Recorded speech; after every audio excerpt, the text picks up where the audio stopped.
Hola, ¿cómo están? Bienvenidas y bienvenidos a un nuevo capítulo de Influyentes acá en CNN Chile. Hoy día vamos a conversar de educación y de economía y también de política.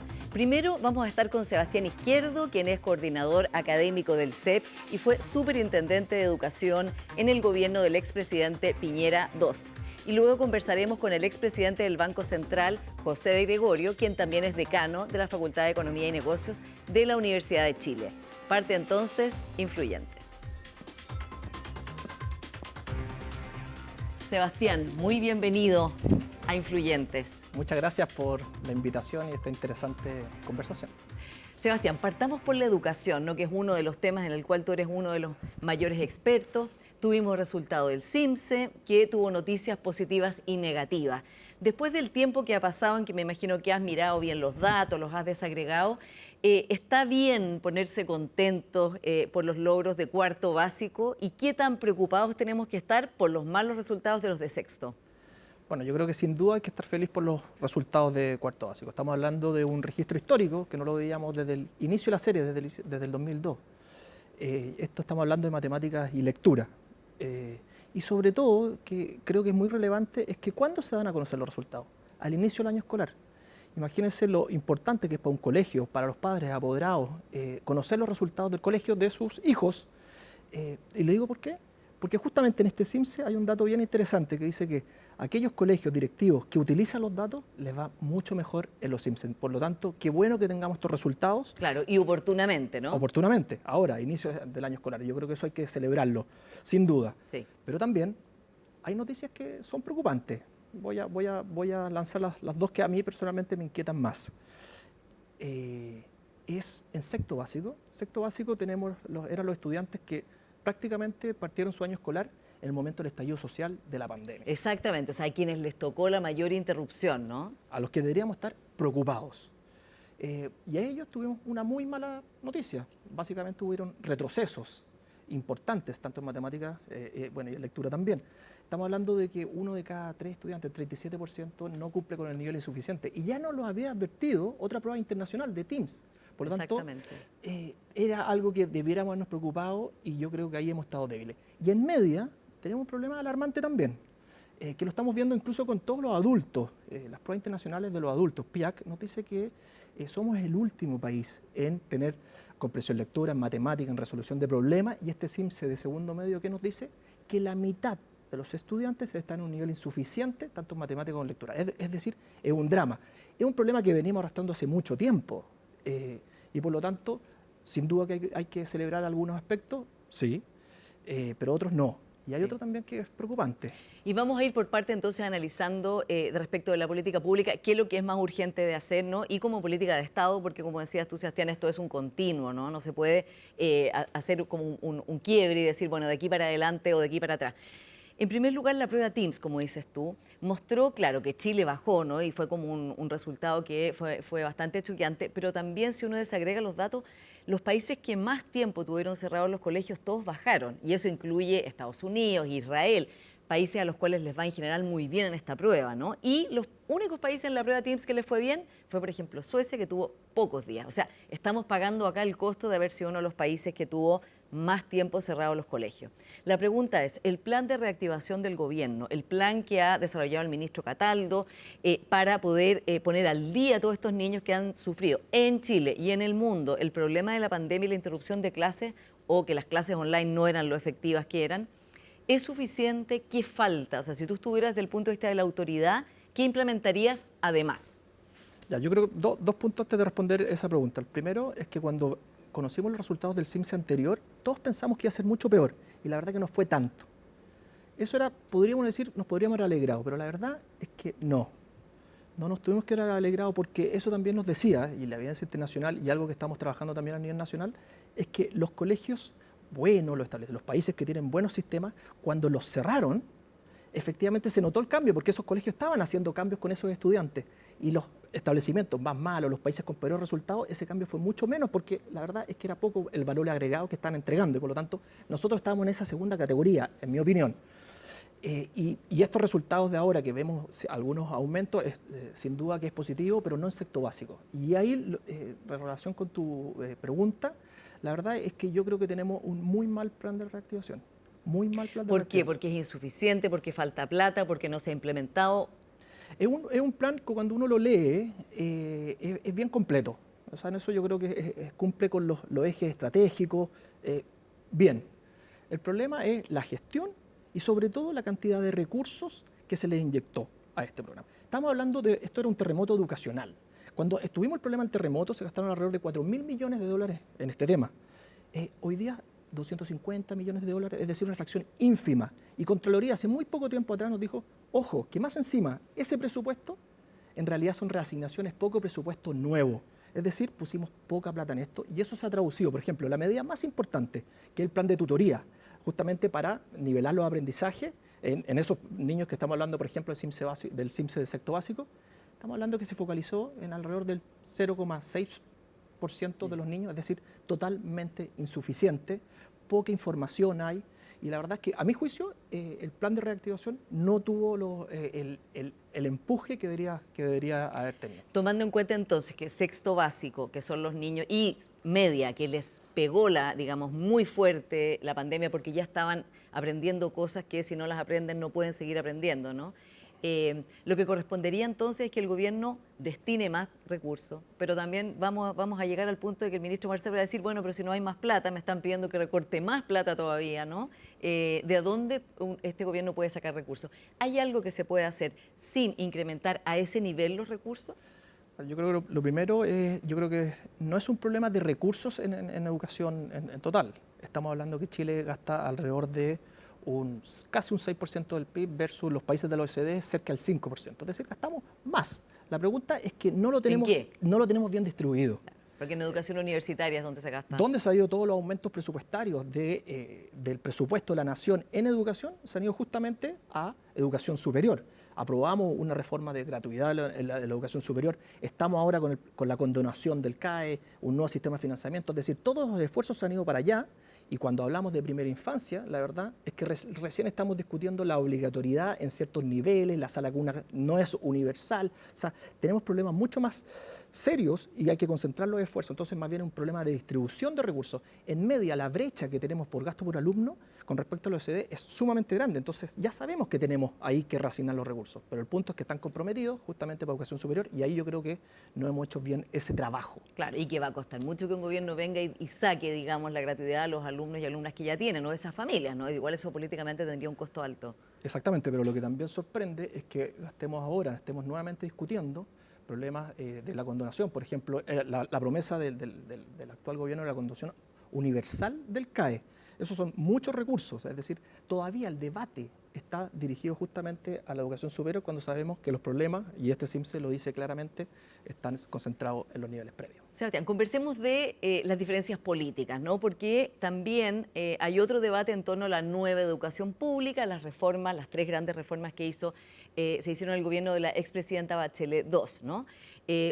Una de las cuales tiene que ver con la nueva educación pública y los famosos SLEP, los Servicios Locales de Educación, que se hicieron tristemente célebres por el SLEP de Atacama, pero que la verdad es que ha habido una nueva energía, Rodrigo Egaña a cargo de la Dirección de Educación Pública, mejorando, tratando de mejorar y de paliar, ¿no? Y hay una ley tramitándose justamente para llenar los vacíos legislativos y para que puedan funcionar los SLEP.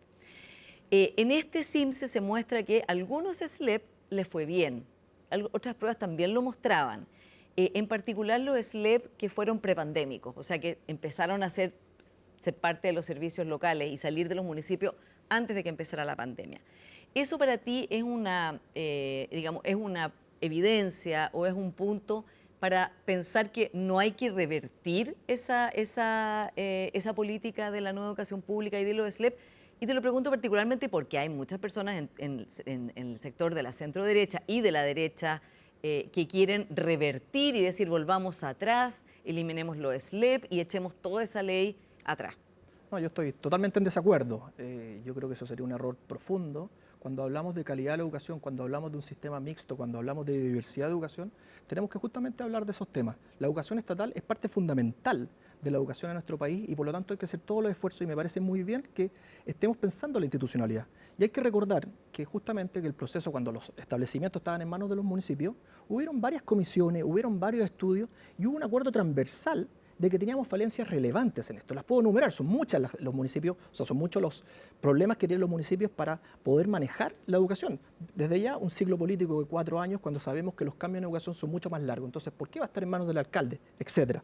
Entonces, me parece bien avanzar en esa dirección. Ya, o sea, no estás por remunicipalizar. Sería totalmente contrario. Al contrario, yo creo que si ya estamos embarcados en esto, hay que hacerlo bien. Yo soy crítico de cómo se diseñó esto. No en términos macro, creo que tiene buenas concepciones, una muy buena idea, pero justamente el diablo se esconde en los detalles.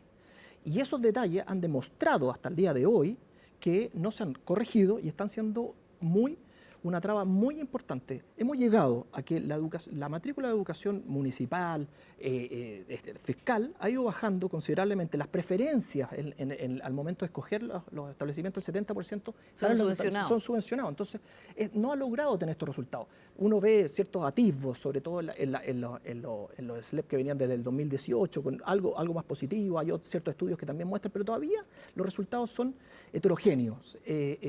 Pero no me cabe la menor duda que lo podrían hacer. Pero hay ciertas variables que hay que modificar y lamentablemente el proyecto actual es poco ambicioso. Resuelve muchos temas, pero del corto plazo, de cómo hacer el traspaso, pero no está mirando justamente el mediano plazo, que creo yo que ahí está el meollo del asunto.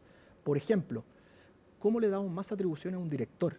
Claro, que es uno de los puntos que se ha dicho que finalmente el director, para lograr, no sé, arreglar una ventana que está rota, tiene que pedir permiso a Santiago, digamos, al Ministerio de Educación o a la DIPRES, o sea que es totalmente burocrático, ¿no? Claro, porque la concepción es que ese establecimiento educacional, ese director, se rige como una entidad fiscal, es decir, se rige con las mismas leyes que el propio Ministerio de Educación y a la vez se tiene que regir con las leyes de la subvención, es decir, con lo que fiscaliza la superintendencia. Entonces, tiene dobles restricciones.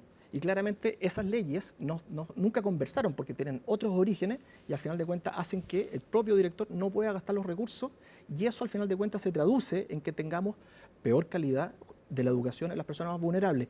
Y eso hay que solucionarlo. Y es tan evidente que a mí me sorprende que ya después de varios años, varias comisiones técnicas, esto lo han levantado, no se legisle. Y de hecho el CEP hizo un trabajo muy interesante con personas que trabajaron, ¿no?, en el gobierno de la expresidenta Bachelet, como Valentina Quiroga, subsecretaria, la exministra de Educación, Adriana del Piano, junto con otros técnicos y expertos del CEP y de centro derecha, diciendo, bueno, estos son los temas, ¿no? O sea, hay bastante claridad en el diagnóstico y dialoga con la ley. Lo que pasa es que tú dices, le falta más, ¿no? Le falta plantearse objetivos más grandes. ¿Cómo ves tú la situación de alcaldes justamente de derecha que quieren pedir no entrar a los SLEP, ¿no? Y es como un debate que está en Ñuñoa, que también está en Santiago, de alcaldes que dicen, no, yo no quiero entrar a este sistema de SLEP, es pésimo y quiero seguir manteniendo los colegios a mi cargo. Son municipios que en general tienen recursos, por ejemplo, estoy hablando del de Ñuñoa o Las Condes, Vitacura, no todos, ¿no? Pero, y justamente está el problema de, bueno, entonces si algunos sí entran y otros no entran, ¿cómo ves tú esa situación?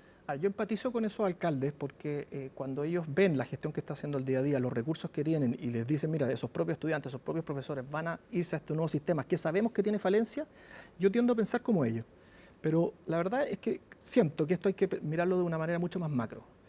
Una de las cosas más relevantes de esta nueva ley es justamente poder salir del núcleo de los municipios y poder ampliarlo a territorios más extensos donde las buenas prácticas de ciertos establecimientos se compartan con los establecimientos que tienen mayores dificultades. Entonces, si sabemos que hay municipios que lo han hecho bien, que justamente son esos alcaldes que se esfuerzan por este tema, más encima tienen los recursos, esas buenas prácticas, si las dejamos aisladas fuera del sistema, no van a permear justamente con los otros establecimientos. Entonces, si uno lo mira a nivel macro, justamente yo estaría en contra de ellos, pero empatizo. Y por lo tanto, ¿cuál es la mejor manera? Esto no es obligándolo, sino que es mejoremos todas estas trabas que estamos conversando, persuadámoslo, digámosles, mira, ahora este nuevo sistema es mucho más conveniente, mira, está mostrando resultados. Y no rechazar en el fondo la entrada a los SLEP. Antes de entrar a la política, porque todo este tema de la educación siempre está muy cruzado por la política, está el tema de los liceos emblemáticos, ¿Qué se hace con eso? Parte de los cambios que se hicieron fue justamente que no se pudiera seleccionar, ¿no?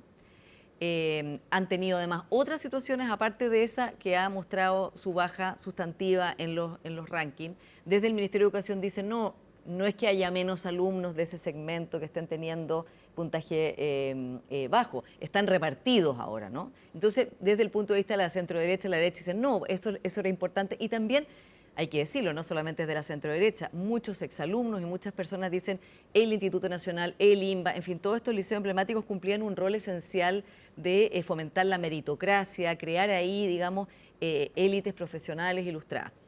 ¿Qué se hace hoy con la realidad de los liceos emblemáticos y todas estas dificultades que enfrentan? Yo en esto soy súper tajante, yo creo que esto fue un crimen lo que se hizo con los liceos emblemáticos. Creo que justamente era un ejemplo de premiar el esfuerzo, y el esfuerzo no solamente de esos estudiantes que lograban entrar, por ejemplo, al Instituto Nacional, sino que también de todos los estudiantes que no lo lograban hacer, pero sabían que había un mecanismo para poder llegar e ir superándose. Cuando tú esa puerta la cierras tan fuertemente, justamente porque hoy día tú no premias a la persona que ha hecho un esfuerzo considerable al momento de admitirlo a esos establecimientos, al final de cuentas se cierra este valor que es muy importante en la educación, la meritocracia. No es el único, pero es muy relevante. ¿Qué se debiera hacer a mi juicio? Yo creo que justamente es valorar el momento de que los estudiantes postulen a su establecimiento, valorar, por ejemplo, las notas que tienen. Ya, o sea, volver a seleccionar. Volver a seleccionar en esos liceos de excelencia, ¿por qué no? Y vamos a un ejemplo más claro aún. Si tenemos un establecimiento, por ejemplo, de alto rendimiento deportivo, ¿por qué no vamos a seleccionar a esas personas que han venido entrenando, que tienen ciertas habilidades para ese tipo de deporte? Obvio que sí. Yo creo que justamente que debemos tener liceos de excelencia que se declaren de excelencia y permitirles estar en este ecosistema. Acá no podemos tener una educación y un proyecto educativo para todos. Bienvenido la diversidad de proyectos educativos y que las personas puedan escoger y se valore el mérito. Y eso es algo que si gana la centro-derecha, como hoy día mostrarían las encuestas, que Evelyn Matei es la candidata que corre con mayor fuerza, ¿es un proyecto que debiera hacer la centro-derecha, volver a seleccionar en los liceos emblemáticos, por ejemplo? Sí, yo creo que sí, y deja atreverme un poco más. Yo creo que incluso el actual gobierno también ha formado una comisión, porque ya nos dimos cuenta, si el problema es dramático, lo que está pasando en estos establecimientos es dramático. La señal que estamos dando para los propios estudiantes, esta teoría de que si los estudiantes que le iba bien están repartidos en otros establecimientos, iba a ayudar a mejorar la calidad de la educación, eso ya no sucedió, que íbamos a mejorar la equidad, eso ya no sucedió. Por lo tanto, es momento de revertir esto, pero revertirlo con inteligencia. Esto no se trata de hacerlo así libre total, no, pensándolo, qué establecimientos tienen ciertas características para ser de excelencia, los otros establecimientos pueden seleccionar una cuota baja que permita ir reconociendo estos esfuerzos. Y bueno, ya hay una comisión que el ministro Cataldo ha llamado, y me imagino que están pensando este tipo de cosas con otras falencias justamente que tiene el SAE, y no me quedaría la menor duda que sea impulsado por este gobierno, y así espero yo. Vamos a la política, Sebastián. Tú, piñerista, trabajaste en los gobiernos del expresidente Piñera. ¿Cómo ves esta posibilidad de que vayan a tres bandas, ¿no? La derecha del Partido Republicano, Libertario y Chile Vamos? Mira, nada nuevo. Muy típico de la derecha que cuando tienen a una candidata, en este caso Evelyn Matei, muy bien posicionada, no es capaz de unirse contra un proyecto común. Al menos cuando uno lee las declaraciones de la Evelyn Matei, ella dice explícitamente que no viene a dividir la derecha, sino que viene a mancomunarla, a tratar de hacer convivir a personas más conservadoras con más liberales, etcétera. Pero bueno, siempre la política siempre tiene algo de mezquindad, a mi juicio. Y estamos viendo esta división, a mí no me parece la más adecuada, sobre todo por las estrategias que yo observo. Sí, eso te iba a preguntar, porque lo que uno ve ahora es que especialmente, bueno, José Antonio Kast y Johannes Kaiser, el diputado Kaiser, digamos, su vocería pública en general es para atacar a Evelyn Matei, ¿no? Para sacarla al pizarrón o para decir que en realidad está haciendo esto porque está bajando las encuestas, que es lo que dijo, por ejemplo, esta semana José Antonio Kast respecto del apoyo de ella a volver a tener la pena de muerte en Chile. Sí, es lo que vimos también con el Frente Amplio, con la concertación, que una manera fácil de, de subir justamente la encuesta, ganar popularidad, es hacer críticas a un sector y no mirar esto como un proyecto común. No estoy diciendo que renuncien a ciertas diferencias, porque bienvenidas las diferencias, y yo creo que las diferencias son sumamente valiosas, pero creo que las formas son muy relevantes, y eso yo lo veo muy ajeno, y al menos el tono que ha planteado la candidata Evelyn Matei hasta el momento, porque uno nunca sabe lo que puede suceder, ha sido más bien de unir, mancomunar a las derechas, no así las personas más republicanas, libertarias que están justamente en la carrera. Ahora, bueno, tienen ambiciones políticas y bienvenido, porque yo creo que entre más derechas, mucho mejor. El punto es cómo se enfrenta a una presidencial de la mejor manera. Sebastián, y desde el punto de vista de la centro derecha liberal, digamos el espíritu que representa el CEP, de hecho, ¿cuánta es la sintonía que tienen con libertarios y con republicanos cuando en muchas materias tienen muchas diferencias? Y esto no solo en Chile, también en el mundo. Por ejemplo, Emmanuel Macron, un presidente centrista, liberal, ha rechazado completamente la posibilidad de ir con Marine Le Pen. Y así en muchos otros países pasa lo mismo. Acaba de pasar en Alemania, ¿no? De decir, nosotros somos otro tipo de proyecto, la derecha tradicional o la centro derecha tradicional o liberal, no estamos en ese mismo grupo y tienen diferencias tan fundamentales que, por ejemplo, en Alemania prefirieron formar gobierno con la socialdemocracia.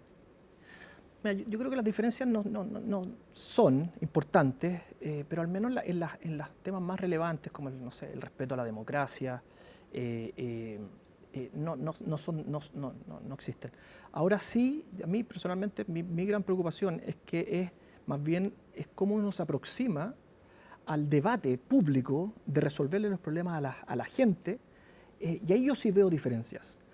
Veo un sector que en realidad participar de intentar llegar a buenos acuerdos, más bien se restan incluso antes de que se inicien. Bueno, la reforma de pensiones, por ejemplo, que ha sido muy criticada, si le vamos completo, por el hecho de haber llegado a un acuerdo en la reforma de pensiones. Efectivamente, y cuando uno sabe que la política justamente es el arte de persuasión, también de ceder, de llegar justamente a acuerdo, porque así avanzamos, y no me cabe la menor duda que la reforma de pensiones, yo tengo mi reforma de pensiones totalmente diferente a la que se logró el acuerdo.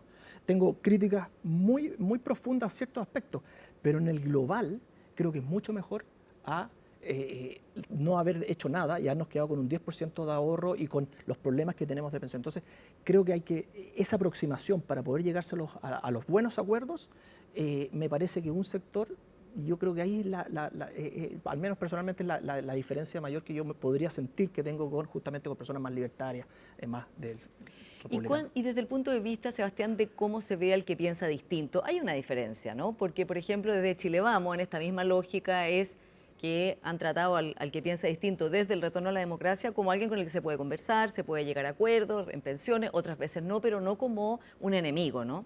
Pero el tratamiento que se le da desde el libertario republicano a las personas que no son de derecha es muy duro, y en particular hacia Evelyn Matei, que es, supuestamente, habría una sintonía con lo que ellos quieren para Chile.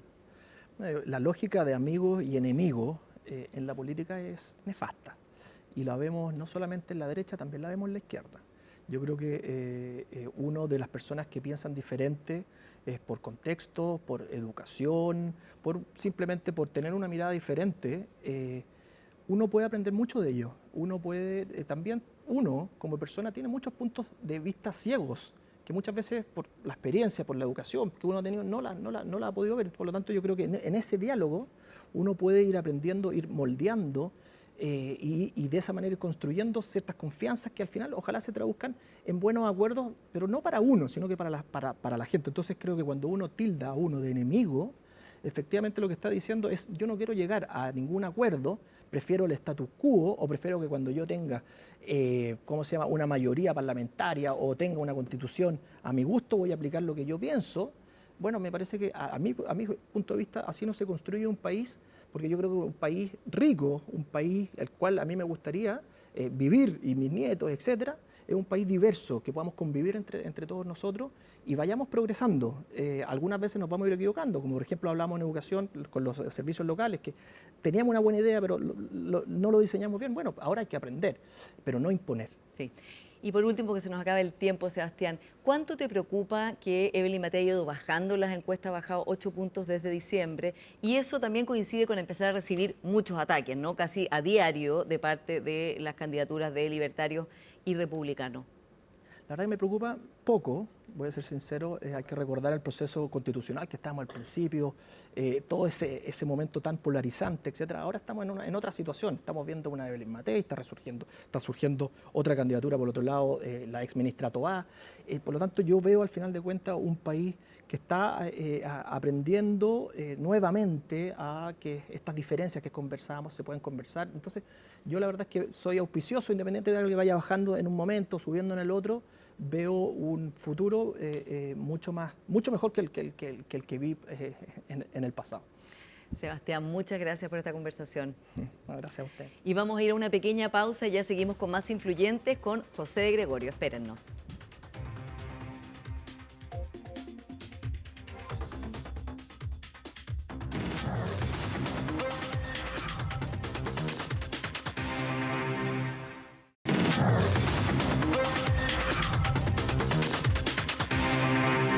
Ya estamos de vuelta con nuestro siguiente invitado, José de Gregorio, decano de la Facultad de Economía y Negocios de la Universidad de Chile, expresidente del Banco Central, entre muchos otros pergaminos. Bienvenido. Mucho gusto estar aquí contigo, Paula. Vamos a partir conversando de la economía global, ¿no? Con todo lo que ha significado estos primeros días de gobierno de Trump y la guerra comercial que se ha desatado, junto con una gran incertidumbre, porque son aranceles que pone, que saca, y finalmente los países y las compañías no saben muy bien a qué atenerse. ¿Cómo ves tú el impacto que va a tener y que está teniendo ya toda esta nueva presidencia de Donald Trump? Yo creo que el impacto que tiene inmediato y lo que está pasando en el mundo es que hay una tremenda incertidumbre. Esa tremenda incertidumbre hace a la gente tomar decisiones económicas que obviamente no son las mejores, pero son para protegerse. ¿Qué está pasando mucho en Estados Unidos? Un gran aumento de inventarios.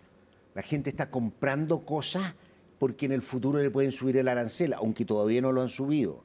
Hay tremenda incertidumbre cuando tú dices, o sea, acuérdate cuando hablábamos aquí en Chile, nos dio por la incertidumbre un par de años hablando, porque la incertidumbre hace daño.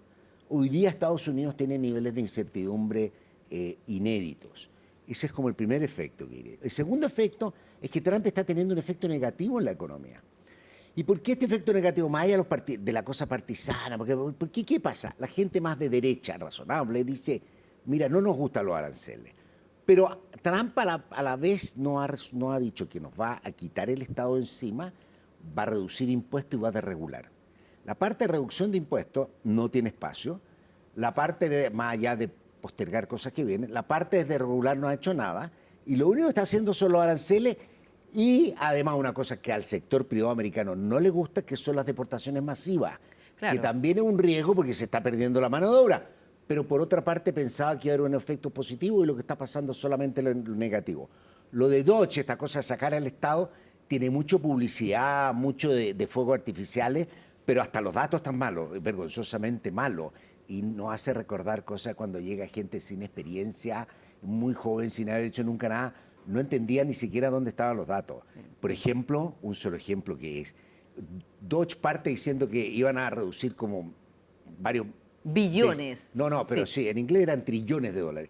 Después dice, no, ya van a ser billones y mucho. Entonces eran 70 billones, 70.000 millones. Después terminan en que habían reducido a 16.000 millones en estos días, que no es tanto para la economía americana, pero es una cosa relevante, pero los cuales 8 era en la oficina del ICE, que es la oficina de inmigración, 8.000 millones. Y dijeron, esto está mal porque 8.000 millones es el presupuesto completo. Perdón, son 8 millones, o sea, la milésima parte. Entonces, cuando tiene todo eso, nosotros tenemos una economía, y lo vemos en la bolsa. O sea, sí, la bolsa se ha desplomado, ¿no? La bolsa hoy día cae en particular las acciones tecnológicas, hemos estado viendo por distintas razones, pero la bolsa es una señal de lo que se esperan de las expectativas futuras, y las expectativas futuras son relativamente malas. Obviamente el gobierno tiene problemas, y en materia arancelaria y en muchas de estas cosas, yo creo que al final la revolución que propone Trump, podríamos ser un símil como la revolución que se propuso en Chile, son muy limitados lo que puede hacer porque las economías en los países son mucho más fuertes, y la ciudadanía y lo que la gente quiere. Porque ¿qué es lo que pasa ahora, por ejemplo? Está subiendo el arancel, esta pelea con Canadá, que es difícil de entender, extrema, está subiendo los aranceles al acero. ¿Qué va a pasar así como en simple? Producir acero va a proteger a su acerero, producir acero va a ser más barato. Las empresas del acero están contentas. ¿Por qué Canadá no le compite? Pero si tú quieres comprar un avión que tiene acero, ¿no es cierto?, te va a salir más barato comprar el avión Bombardier canadiense, porque ese avión llega sin arancel y el precio del acero en Estados Unidos es más alto. O sea, es no entender hoy día el fenómeno de la protección, de los aranceles, es bastante más complejo. Y cosa muy importante que tiene que ver con esto y lo que enreda todo, es que hoy día un iPhone se produce en 70, 80 plantas distintas partes con distintas. Por lo tanto, esa es la gracia de tener globalización, mercado abierto, aranceles bajos, porque las implicancias que tienen estos esfuerzos son muy complejas y al final lo que terminamos nosotros con una guerra arancelaria, donde el whisky americano sale más caro en Canadá. Y ahora está amenazando con que va a subir el vino que viene de Europa, El vino que viene de Europa, lo cual uno dice, bueno para el vino chileno. Muy Claro. bueno para el vino chileno. O sea, en las partes donde nosotros competimos y donde ponen restricciones, es bueno, pero esa no es la manera que el mundo tiene que progresar. Exactamente. José, ¿y cómo ves tú el impacto en Chile? ¿Cómo lo calculas?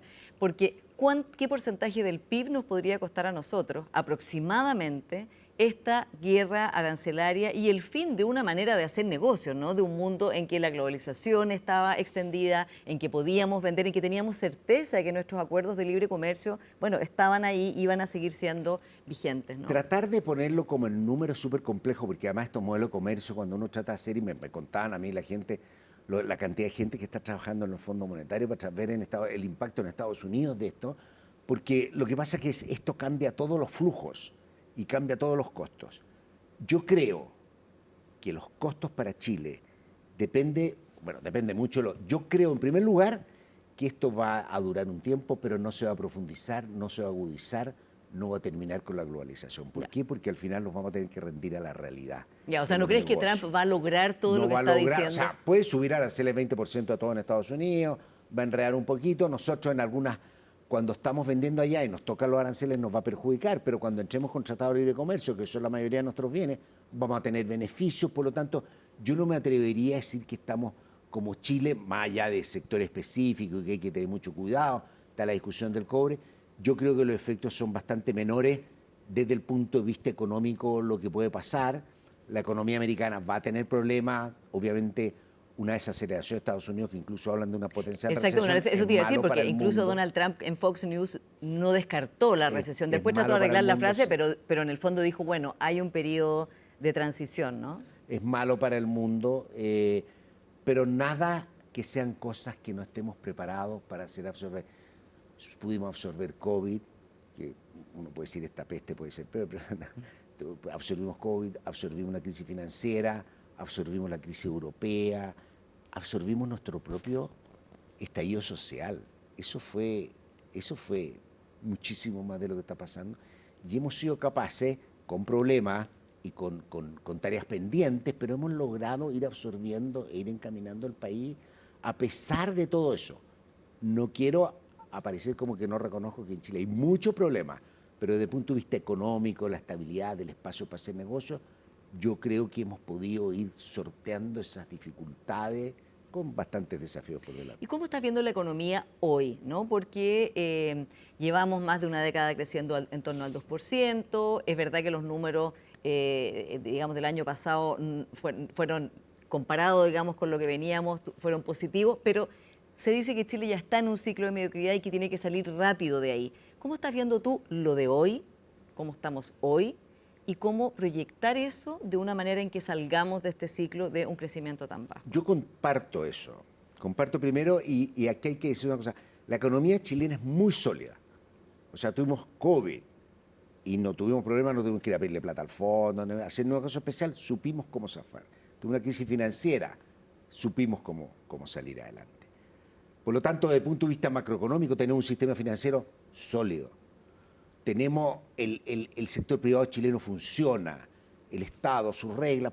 Yo creo que en el grueso somos resistentes, somos una economía resiliente, como se usa el término. ¿Qué es lo que no tenemos? No tenemos la capacidad y la creatividad para crecer y para progresar, que es muy importante. Hay muchas razones por qué puede estar ocurriendo. Sí, ¿por qué se perdió, digamos? Porque Chile se estaba creciendo en otro... Sí, lo que pasa es que no es que se haya perdido, lo que pasa es que Chile tuvo un periodo de oro, que el periodo de oro fue un periodo donde gozamos los beneficios de las reformas más simples, o entre comillas más simples, que hoy día cualquier economista reconoce: abrir la economía, dejar espacio a los mercados, estabilidad macroeconómica, bancos centrales independientes, respeto por la propiedad. Esas cosas estaban, y Chile, con el retorno a la democracia, aprovechó todo ese potencial que por muchos años se había construido. Pero después logramos seguir en los años antes de la crisis financiera, ¿no es cierto?, del 2010, tuvimos ahí un muy buen boom de commodities, ¿te acuerdas? Fue el precio de los commodities altísimo en el mundo, también nos ayudó un poco, mucha inversión, en mucho empuje, y después como que se nos agota. Y el agote viene entre una de las cosas, quiero decir, que una cosa de las que a mí me hace reflexionar harto, ya no es tener una lista como de las cosas obvias. Pero yo creo que tenemos, y es parte de lo que está pasando con estas reacciones violentas contra los estados, tenemos un estado que nos ahoga sin darse cuenta. O sea, no es que sea que vamos creando instituciones que nos ahogan y al final estamos más preocupados de interactuar con el Estado y con grupos de interés. Entonces es una cosa muy sencilla para los ciudadanos. Entiendo, pero yo le perdí la pista, que hay una ley que tenemos que ponerle una estampilla al vidrio del auto con la patente del auto. O sea, ¿por qué no me dejan trabajar tranquilo? ¿Dónde lo voy a hacer? ¿Qué día? Hay gente que trabaja y va a tener que pedir un administrativo para ir a ponerle una cuestión, porque si no le van a pasar un parte, como si eso fuera a resolver el problema de la delincuencia.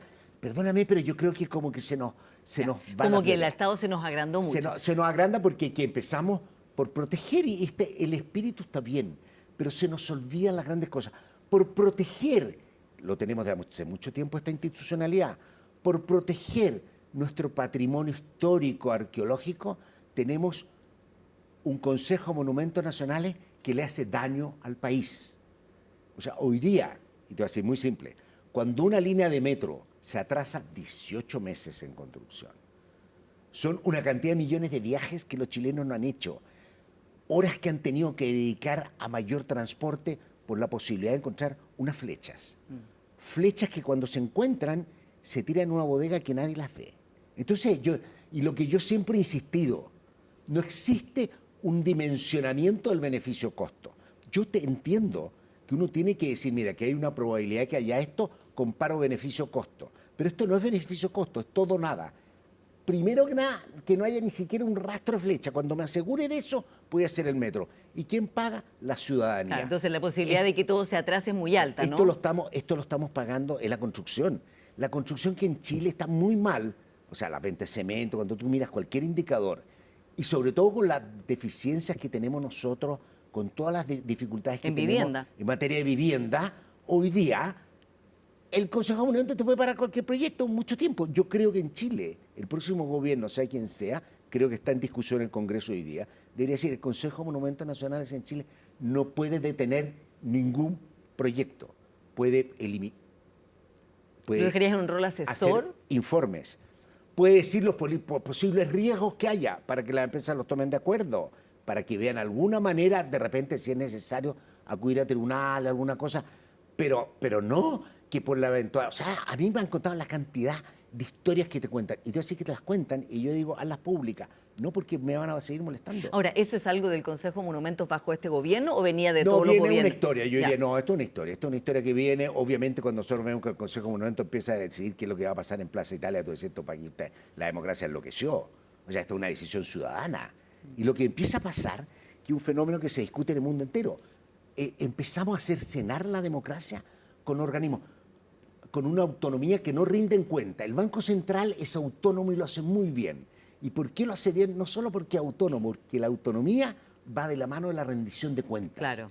Va 4 veces al Congreso al año a hablar solo de inflación, de su meta. Tiene lleno de analistas, todo el mundo lo observa, lo criticamos, porque bajó 25, sube 25, y aquí nosotros no están... Ahora, a lo mejor el Consejo Monumento dirá, bueno, esto es todo lo que yo protegí, ¿no? Si el problema es quién pondera lo protegido versus lo que no se hizo, que ¿no? me muestren todo lo que protegieron, no le rinden cuenta a nadie. Sí. Y que muestren todas las flechas que encontraron versus el costo de las construcciones que no se han hecho o que se han atrasado. 12 meses gente sin vivienda, si esto no es que me cayó, se atrasa 12 meses, o sea... Ahora, José, entonces, en el debate de la permisología están 2 leyes en el Parlamento haciendo esto. ¿Cuál debiera ser la aproximación al tema de la permisología? Porque esto es parte. ¿Es empezar de nuevo o empezar a sacar y revisar cada ley? Sí, yo creo que hay que ser cuidadoso y de repente hay que buscar dónde hay grandes nudos e ir con lo simple.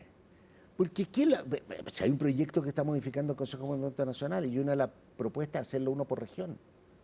Entonces, en vez de tener uno que es el que para todo, y donde además, y nos pasa con los organismos del Estado, donde hay gente que su objetivo es ser diputado y están estos organismos independientes también, si no, no. O sea, los conflictos de interés son enormes que hay aquí. Yo creo entonces, por ejemplo, Consejo Mundial Nacional, ahí vería un montón, una cosa, derecho. Tenemos un problema bien complejo en la evaluación ambiental, súper complejo. Ahí tiene que tomarse sus tiempos, pero no podemos tener lo que está pasando hoy día con Dominga, que vamos, el comité de ministros, y pasamos años y nadie entiende nada. Nadie entiende nada, que se haga o que no se haga, pero no podemos pasar años gastando plata, ¿no es cierto?, las empresas. O sea, no. ¿Se habría que repensar el sistema de permiso? Yo en esos casos... O sea, digo más drásticamente que revisar el rol de cada cual. Es que lo que pasa por eso, lo que pasa es que uno tiene que buscar formas en las cuales lo facilita. Hoy día nosotros veíamos, entonces ahí es donde la ciudadanía, los países, tienen que tener alguna forma de ver. Un hospital para el cáncer que tiene en una zona urbana, que tiene que estar preocupado de la flora y fauna del barrio. Yo creo en la protección de los animales, la protección del medio ambiente. O sea, una carta de Ignacio Bruni y otras personas en el diario, pero ¿no? tiene un nivel. Entonces aquí lo que pasa es que pasamos al nivel que se le llama el wokismo. ¿Y qué es lo que va a pasar? ¿Y qué es lo que no nos damos cuenta? Después del wokismo viene el otro extremo. Sí, eso te iba a preguntar. Incapaz. Y eso es un riesgo, y es lo que puede pasar. O sea, si cuando los países no son capaces de anticiparse, terminan con estallidos sociales, terminan con dictadura algunos, terminan con presidentes ultraautoritarios, porque al final la ciudadanía y todos se cansan. O sea, aquí hay una cosa que es súper complicada. Nos pasa en temas que yo la verdad que he pensado o entiendo bastante menos, pero que en los temas de delincuencia, ¿no es cierto? Y que nos atrasamos y qué vamos a hacer. Entonces, discutiendo las cifras de margen, yo creo que sí hay que hacer cosas significativas, relevantes, focalizadas. No tratemos de cambiar todo, sí. pero tenemos también que tener esta cosa de que tenemos una política nueva y creamos una institución nueva y creamos un comité y después los funcionarios públicos son inamovibles, por lo tanto nos quedamos con el comité. Claro, tendría que haber un intermedio, dices tú, entre la motosierra que hace Milei o Dodge por Elon Musk y seguir con estas instituciones que además no dialogan entre sí, ¿no? Va a haber que observarlo. Yo soy bien amigo de la motosierra argentina, somos amigos de la universidad, Federico Sturzenegger, el ministro. Yo esto lo conversé con él hace mucho tiempo y me explicaba cómo estaban haciendo. Vamos a ver cómo le resulta, una cosa de la que podemos aprender. Dodge un poquito más precario, ¿ah? Porque esto venía con un plan, que era el plan que tenía la candidata Bullrich en Argentina. Tenían un plan hace muchos años trabajando. Esto es una cosa como la obsesión de Trump y más, que yo lo veo bastante más liviano desde el punto de vista de su profundidad, pero yo creo que tenemos que pensar en eso porque al final, incluso de repente estamos discutiendo, pasamos el año, si subimos, bajamos la tasa de impuestos 1 o 2 puntos, estas otras cosas son de primer orden. Sí. Ahora, lo que dicen muchos economistas es que más que una motosierra, para hacer todos estos gastos y recortes en el Estado, en un país como Chile, se necesita más bisturí que motosierra, ¿no? No, en eso estoy de acuerdo. Nosotros no estamos en extremo de motosierra. Además, hay una cosa que es bien importante y también se discute. Nosotros tenemos un Estado, hay una gran discusión sobre qué pasa con el empleo público. Pero hay una sola realidad más o menos clara. El empleo público crece más que el privado. Y la segunda es que el empleo público crece y es inamovible. Entonces, si yo hago una oficina de partes que recolecta alguna cosa, así como que puede hacer cualquiera, la recolecta, los funcionarios esos van a ser inamovibles. ¿Cuál es la lógica en el Estado de que haya funcionarios inamovibles? Me parece impecable. Cuando llega un gobierno no puede cambiar la burocracia, porque tenemos que tener una burocracia. Pero no todos los cargos pertenecen a esa burocracia. Y resulta que hoy día, si tú tienes a alguien, la Universidad de Chile no tiene por qué estar sujeto a esa burocracia. La Universidad de Chile tiene que operar como todas las otras universidades, la Universidad Católica, nosotros, la Universidad Adolfo Ibáñez, la Federico Santa María, todas esas universidades, no sé si las que no son estatales, digamos, todas esas universidades funcionan como cualquier empresa. Nosotros Si tenemos una persona contratada por 4 años, pasa a ser lo que se llama confianza Claro. legítima, no se mueve nunca más. Tenemos que reformar el sistema de contrataciones del Estado si no queremos tener este Estado que va creciendo, que le va sobrando, o no que le sobra gente, que tiene suficiente gente para poder introducir más y más tareas que muchas Sí. veces no son necesarias. José, y con toda tu experiencia y todo el diagnóstico que has hecho acá, ¿qué le recomendarías como prioritario a la próxima persona que sea ministro o ministra de Hacienda en el próximo gobierno? No, la persona de Hacienda tiene que tener una cosa que tiene lo que yo diría mi máxima preocupación macro, que nos desviamos, ¿sí? Porque no es lo más importante. Chile es un país que todavía tiene niveles de deuda baja. Chile no está quebrado, ni una de esas cosas, si tú lo ves en su prima de riesgo, en todo eso. Pero Chile tiene una tendencia, el otro día, te podría contar, el otro día, con la presentación, empecé a mirar los datos, cuánto había crecido la deuda como porcentaje del PIB de Chile versus otra economía emergente. Y Chile es de los que más crece la deuda. Es decir, es de los países que tiene mayor pendiente de crecimiento de la deuda. No vamos a llegar a niveles graves, pero ¿qué pasa? Empieza a crecer, se nos empieza a cerrar el espacio para poder hacer buenas políticas con flexibilidad. Y estamos más preocupados de dónde recortamos que de dónde vamos asignando y dónde vamos pendiendo. Ahora, Por lo Evelyn tanto, Matei dijo que vale. había que recortar 6.000 millones de dólares adicionales. ¿Es posible eso? Yo soy un poquito más modesto en eso y muchas veces tengo que comenzar lo que tenemos que hacer nosotros más que el recorte, porque el recorte muchas veces es cerrar una oficina en la cual no puedes cerrar a los funcionarios que están ahí porque tienen inamovilidad. Entonces, lo que tenemos que hacer nosotros es ponerle atajo a esto. Claro, el Atajo. Consejo Fiscal Autónomo, de Atajo. hecho, Y pidió tenemos- 1.500 tenemos que millones de poner- dólares adicionales. Tenemos que ir poniendo atajo, que esto no siga subiendo, tenemos que cambiar la estructura contratada en el sector público. Solo casos excepcionales entran a inamovilidad, el resto, igual que cualquier ciudadano, son peleas grandes que tienen que a los gobiernos tienen que elegir. Yo creo que la verdad que aquí nadie, y lo que hay que entender, si aquí nadie está por perjudicar a la gente, lo que queremos es que como país no avancemos en una situación que al final nos pone en una posición de motosierra. A eso no podemos llegar porque eso es muy dañino para la población. José, ¿y cómo ves el panorama político de cara a este año electoral y digamos, un nuevo gobierno? Con cómo se está configurando hoy día el escenario, sí, habiendo sido tú además un cuadro muy importante de la concertación y con Carolina Toá ya como una precandidata presidencial del sector y Evelyn Matei liderando las encuestas por el lado de la derecha. Veamos el lado positivo. Yo creo que mientras no se han tirado por los polos una disputa Matei y Toá, donde tienen que arrastrar al resto, no estoy despreciando al resto de los candidatos que todos tienen, o sea, aquí hay que ser bien respetuoso de lo otro, pero donde el centro y las mayores posibilidades o quienes van a abarcar a los bloques van a ser Matei y Toá, o sea, yo creo que el Frente Amplio quiere sacar a alguien, pero está tan deteriorado que las posibilidades son bajísimas, siempre te ponen la cara. Va a ser Toá por lo que llamemos la exconcertación, más los sectores más de izquierda, y Matei va a ser súper interesante. Y yo te voy a decir por qué, y es de esperar que ojalá los ciudadanos lo veamos.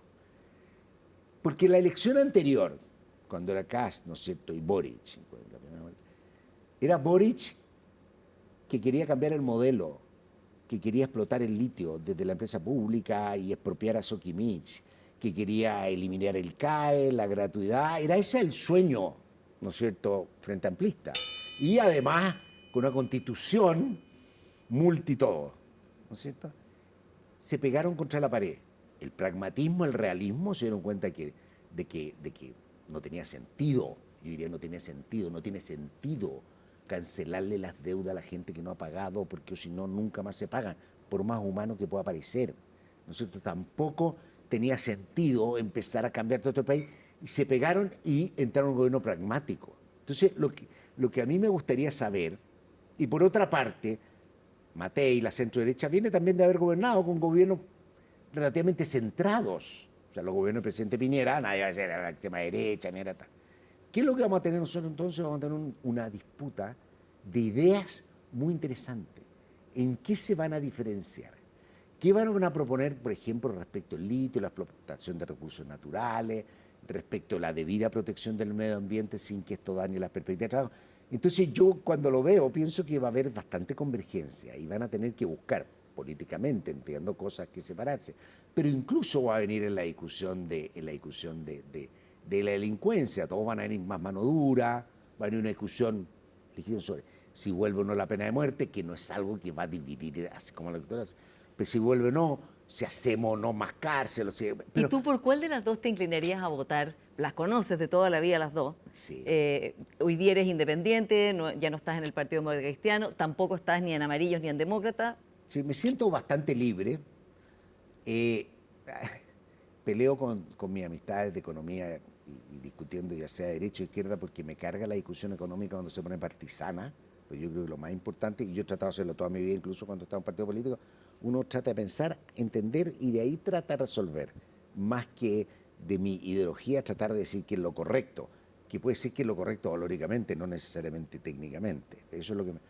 Ahora, si tú me dices, yo creo que ninguna de las dos sería una presidenta compleja, tampoco creo que nos vayan a sacar de este marasmo. O sea, hay que ver qué van proponiendo. Yo creo que se puede hacer con cosas pequeñas. Yo conozco ambas bastante, trabajé muchos años con Jorge Sorno, el marido de Evelyn, pero a mí me acerca mi historia, mi amistad y todo bastante más a Carolina. Toda. Pero hay que ir viendo. Yo no me siento así como decir, mira, yo voy a... No, es como lo natural. La conozco, he conversado mucho con ella, hemos trabajado juntos en los gobiernos de la concertación, le tengo mucha confianza, pero también depende mucho del lote con el que vamos y qué es lo que estamos proponiendo y hacia dónde estamos yendo. Y yo, si hay una cosa que no tengo duda, yo no voy a defender tonteras porque favorecen a un candidato que me puede gustar o no, que nos pasa mucho a todos, o sea, realmente no, o por último se queda callado, pero no, yo creo que lo que tenemos que ayudar quienes no estamos interesados en esto, en que haya discusión, que seamos francos en el debate y ayudemos a que Chile salga de esta que estábamos hablando, de esta mediocridad. Chile no se lo merece. Yo creo que este país se ha hecho mucho, este país ha avanzado mucho, tenemos grandes problemas. El de la delincuencia, sin lugar a duda, desde el punto de vista de la calidad de los chilenos de vida, es lo más importante y tenemos que abordarlo muy en serio entre todos y darle muy duro. Y eso es durísimo. Cada uno con sus ideas, como la mía de que no haya más uso de billetes, porque con eso se hace mucho delito. José Gregorio, muchas gracias por esta conversación. Mucho gusto haber estado aquí. Y a ustedes, como siempre, muchas gracias por su sintonía y nos encontramos la próxima semana.